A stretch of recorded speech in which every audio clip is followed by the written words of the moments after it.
Bienvenidos sean a mi canal. En este video veremos cómo diseñar sifones invertidos. Para empezar a diseñar tenemos que comprender cómo funciona un sifón invertido. El sifón invertido lo ven de perfil de esta manera, la cual aquí tienen una tubería que va a trabajar a presión. Pero el detalle es que al ingreso no necesariamente está trabajando a presión, sino está trabajando a gravedad, pero con una cierta altura, es decir, que aquí hay un cierto espacio. Igualmente a la salida. Se lo va a devolver el caudal, pero no va a trabajar continuamente a presión a partir de este punto, sino va a venir con un tirante. Esto generalmente se aplica cuando tenemos canales y tenemos que realizar un cruce que puede ser de un río, de una quebrada o de un punto conflictivo donde tengamos que colocar este tipo de obras hidráulicas. Para empezar a diseñar, aquí pueden ver que necesito el caudal como dato principal. Luego necesitaría la longitud. Esta longitud es la longitud que vendría desde el punto de acá, desde el punto A hasta el punto B. Es una longitud horizontal. Luego necesito el ángulo. El ángulo en este caso es 45 grados. Este ángulo prácticamente es el ángulo que se produce acá, que también se tendría que replicar en este mismo punto, aunque en alguna que otra ocasión no llega a ser el mismo. Luego de eso, tengo el tirante de ingreso. Este tirante de ingreso es esta altura que tengo por acá, que en este caso viene de un canal. Luego tengo el tirante de salida. Igualmente viene de esta altura correspondientemente y se lo devuelve al mismo canal. El material en este caso me dice que es fierro galvanizado y este material es de la tubería, no del canal en sí. Luego aquí pueden ver que tengo la cota A y la cota B. Para que funcione este sistema, la cota A tiene que encontrarse mayor a la cota B y ciertamente tiene que haber algo de desnivel para que pueda funcionar. Y aquí si se encontrarían al mismo nivel tampoco va a funcionar correctamente. Luego de eso tengo la velocidad del canal, que en este caso es 1.1 metros sobre segundo, que es la velocidad del ingreso en el punto A, pero que de la misma manera va a ser la misma velocidad a la salida, aunque también pueden ser valores diferentes. Ya vamos a ver por qué. Ahora, empecemos calculando el caudal en unidades de metro cúbico segundo. Para calcular eso, tenemos que dividirlo entre 1000 el caudal que tenemos, porque lo tenía en litros sobre segundo. Con esto voy a asumir una velocidad. En los sifones invertidos tenemos que asumir unas velocidades ciertamente elevadas para evitar estancamiento de material sólido. En este caso voy a asumir una velocidad de 2 metros sobre segundo. Con esta velocidad asumida voy a calcular el diámetro, el cual lo voy a hallar con esta ecuación que ven por acá, la cual me dice que va a ser 4 por el caudal, que está en metro cúbico segundo, dividido entre pi, multiplicado por la velocidad que hemos asumido, todo eso elevado a 0.5 porque está en una raíz cuadrada. De esta manera tengo el diámetro. Este diámetro lo tengo que redondear.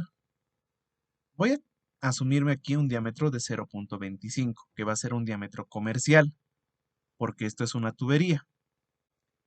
Con este diámetro tengo que calcular la velocidad, la cual se encuentra con esta ecuación, la cual me dice que va a ser 4 por el caudal dividido entre pi, multiplicado por el diámetro comercial, es decir, este 0.25 elevado al cuadrado. El resultado me va a dar en metros sobre segundo. Aquí tengo que realizar mi primer control. Esta velocidad tiene que ser mayor a 1.7 metros sobre segundo. Si se cumple esto, el diámetro va a ser el que hemos asumido en este caso para mi sifón invertido. En caso de que esto no llegue a suceder, lo que se tiene que hacer es modificar el diámetro para que se cumpla la velocidad. Por ejemplo, si aquí le coloco un valor de 0.3, van a ver que se ha reducido. En este caso no me habría cumplido porque me sale 1.41 metros sobre segundo. Pero si hubiera colocado, por ejemplo, 0.2, mi velocidad hubiera incrementado y en este caso sí hubiera cumplido.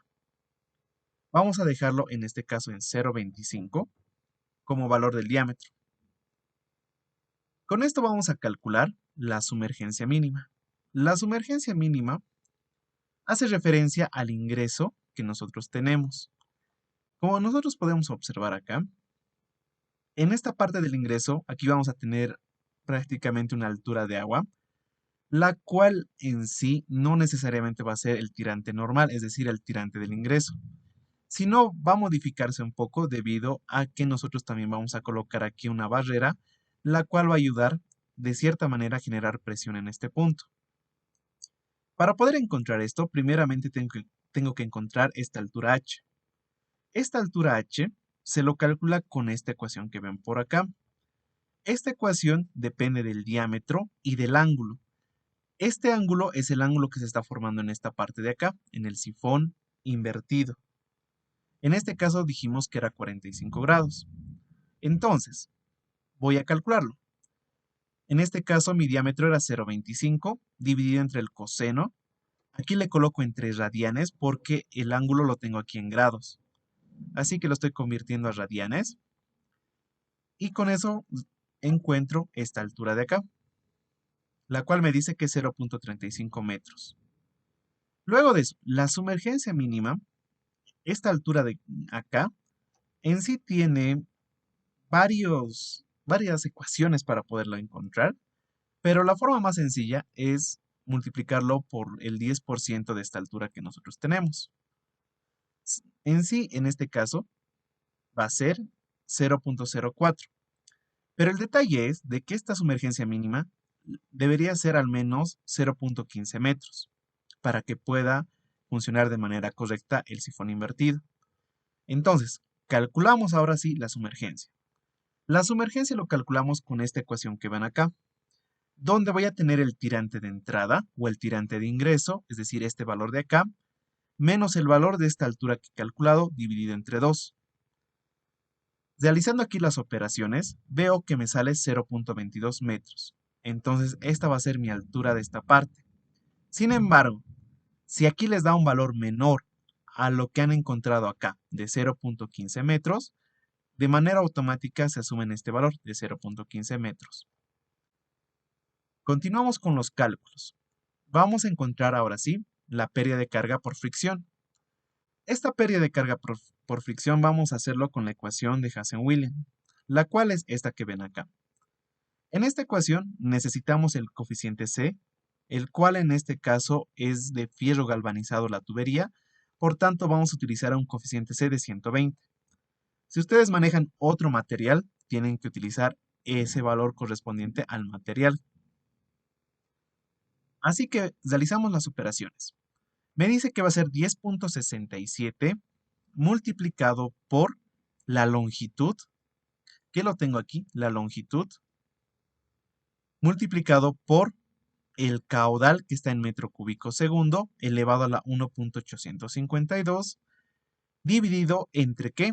El diámetro, este diámetro de acá, elevado a la 4,87, multiplicado por el coeficiente C de Hazen-Williams, elevado a la 1,852. Y de esta manera encontramos la pérdida de carga por fricción. Ahora, tenemos que calcular las pérdidas de carga localizadas. Sin embargo, antes de empezar con el cálculo, en sifones invertidos se estima que la pérdida de carga localizada equivale un 40% hasta un 50% de la pérdida de carga del tramo que hemos encontrado acá. Así que podemos hacer un cálculo para ver qué resultado nos da. Este valor de acá, de pérdida de carga, lo voy a multiplicar por 1,4, es decir, le estoy incrementando un 40%, que podría ser las pérdidas de carga localizada. Este resultado que me da acá podría ser mi pérdida de carga total de el sifón invertido. Pero veamos calculándolo con todos los accesorios y elementos que tiene para ver qué tanto se aproxima a este valor. Tenemos que calcular en sí 7 elementos que son los siguientes: la transición de entrada, el ingreso, la rejilla, los accesorios que va a tener, la válvula de limpieza, que es una bifurcación en sí, la salida y la transición de salida. Empecemos por las transiciones.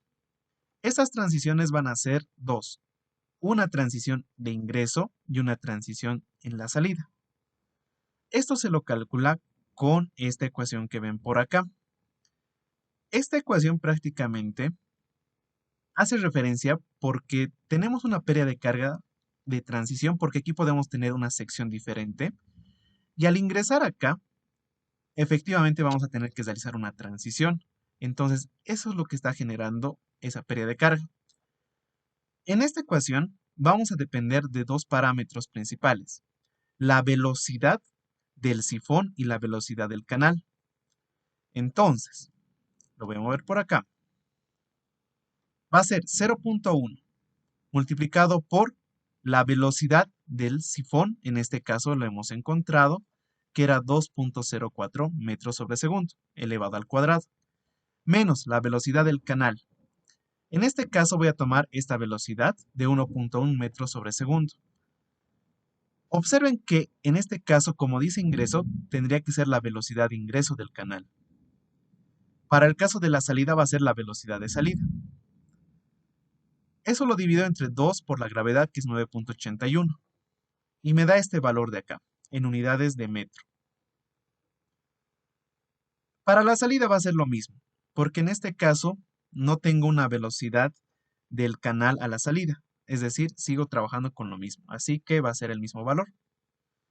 Luego calculamos la pérdida de carga por el ingreso y por la salida, que son diferentes a las transiciones. En sí, esto se lo calcula con esta ecuación que ven por acá, que es la ecuación de pérdidas de carga localizada. En esta ecuación que están viendo, tendríamos la velocidad como dato y este coeficiente va a variar tanto para el ingreso como para la salida.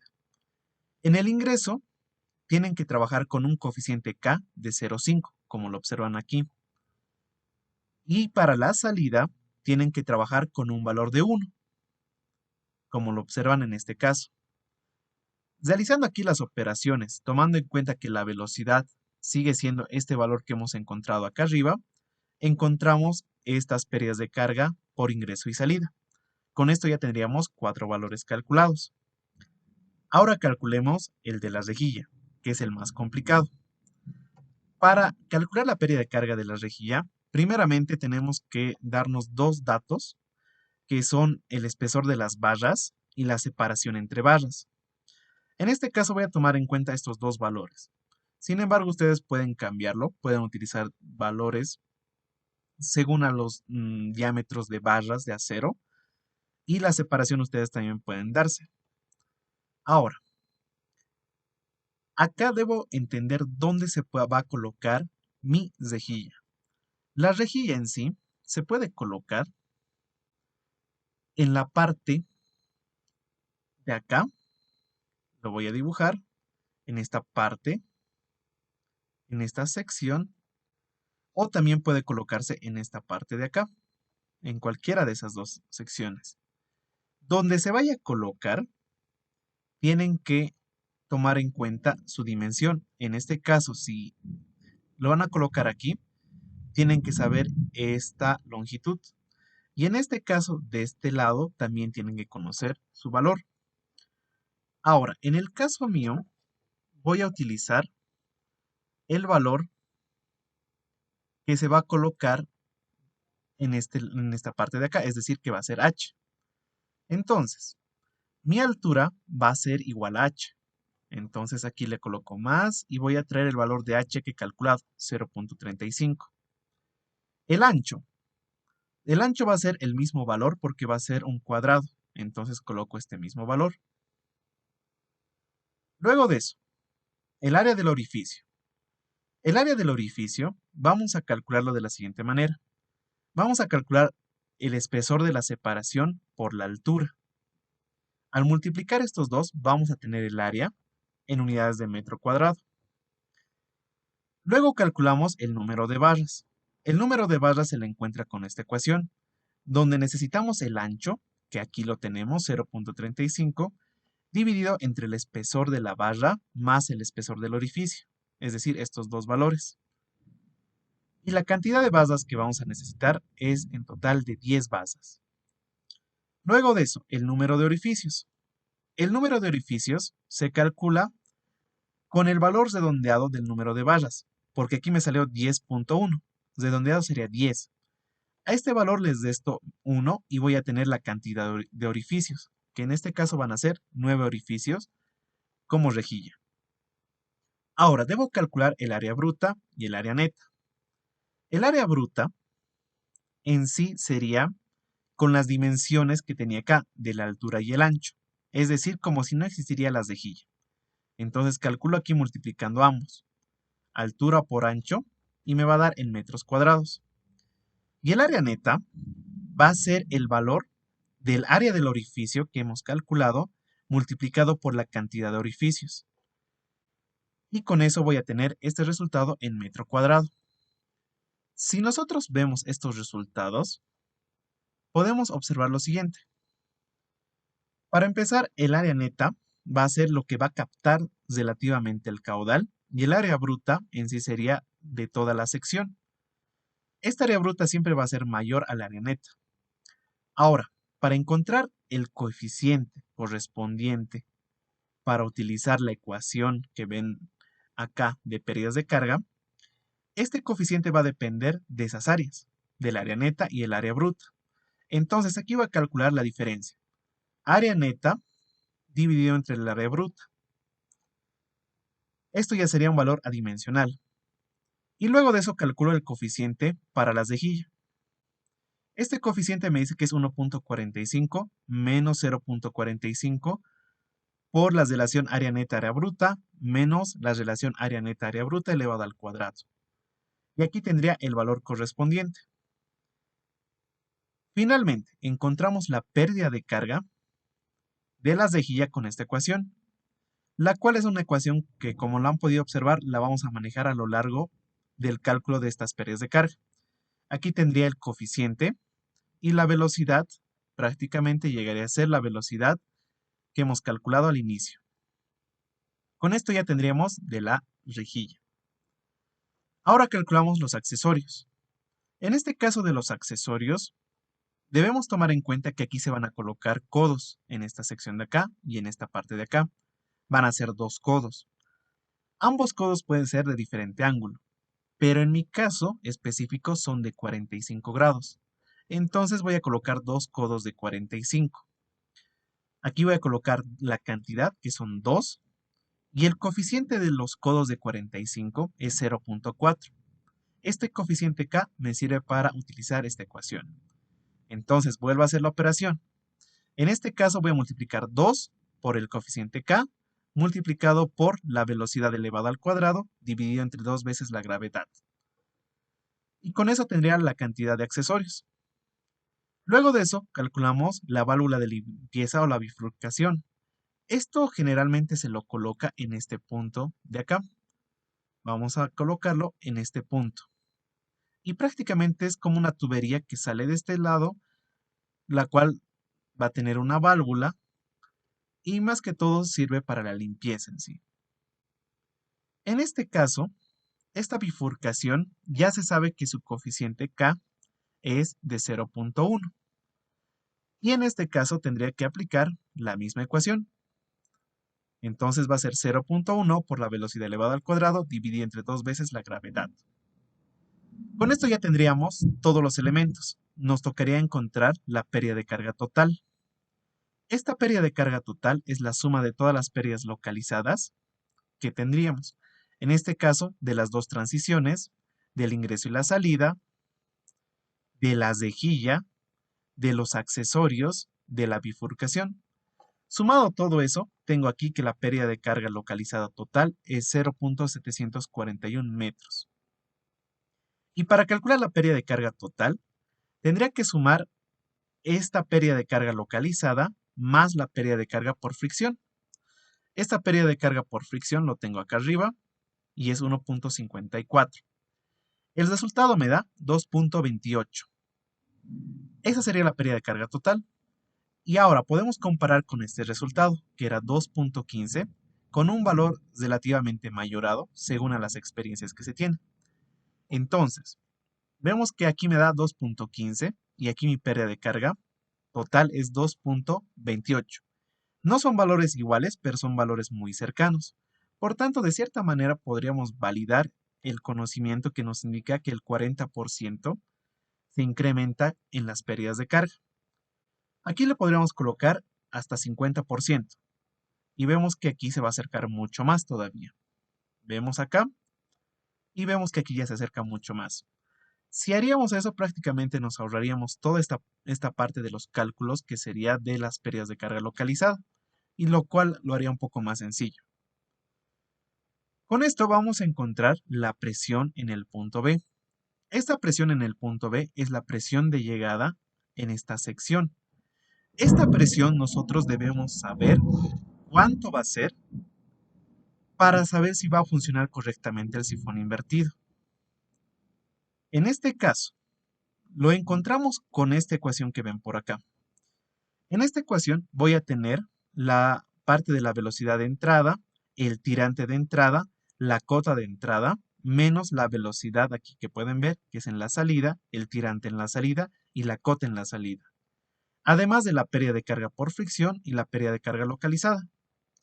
Entonces, en este caso, vamos a encontrar primeramente esta parte de las velocidades en el ingreso y en la salida, que sería prácticamente la velocidad elevado al cuadrado con esta ecuación de acá. Bueno, en sí no sería esa velocidad, tendría que ser esta velocidad que tienen por acá, esta velocidad del canal. ¿Por qué tiene que ser esa velocidad? Porque aquí al ingreso tenemos una velocidad diferente a lo que está fluyendo en el sifón, entonces aquí sería el valor de 1.1. Entonces, tomando eso en cuenta, aquí tendría la velocidad de ingreso en el punto A, en la entrada, y en la salida llegaría a ser el mismo valor porque tendríamos el mismo valor de velocidad. Luego, el tirante de inicio y el tirante de salida, como lo pueden ver, serían los valores iniciales de 0.4 y 0.35, es decir, las alturas de agua en esta parte. Luego de eso, tendríamos las cotas, la cota de inicio y la cota de final. Esto sería prácticamente estas dos cotas, las cotas terreno. Ahora, tendríamos que realizar las operaciones con esta ecuación, lo cual lo vamos a realizar acá. Sería primeramente este valor de la velocidad más el tirante de inicio más la cota de inicio menos la velocidad elevada al cuadrado dividido entre 2 veces la gravedad que tenemos acá más el tirante final más la cota final, cierro paréntesis, menos la pérdida de carga total, que serían estos dos, que lo tengo aquí calculado. Le doy Enter y el resultado me da de 2.77 metros columna de agua. Este valor de la presión que hemos calculado tiene que ser mayor al tirante de salida. En este caso, el tirante de salida era de 0.35. Cuando este valor nos da un valor mayor, podemos asumir de que el sifón invertido va a funcionar correctamente y sí cumple estas condiciones. En caso de que este valor sea negativo o también no llegue a cumplir esta parte del tirante, prácticamente lo que va a suceder es de que el sifón invertido no va a funcionar correctamente y lo que va a suceder es que exista estancamiento de agua en esta tubería. En caso de que eso les llegue a suceder, lo que tienen que hacer es modificar el diámetro, esta parte de acá, porque es el valor que nos hemos asumido nosotros en el proceso de cálculo, o también deben modificar las alturas, es decir, estas cotas A y cota B. Particularmente tendrían que cambiar la cota B para hacerlo más profundo y tener mayor desnivel. Eso sería la manera de cómo ustedes pueden diseñar un sifón invertido. Si ustedes quisieran tener esta planilla, pueden acceder a Patreon, en la cual voy a subir esta planilla para que puedan tenerlo ustedes. Si este video fue de ayuda, les invito a que puedan darle like, puedan compartir este video y también les invito a que se suscriban a mi canal para más contenido.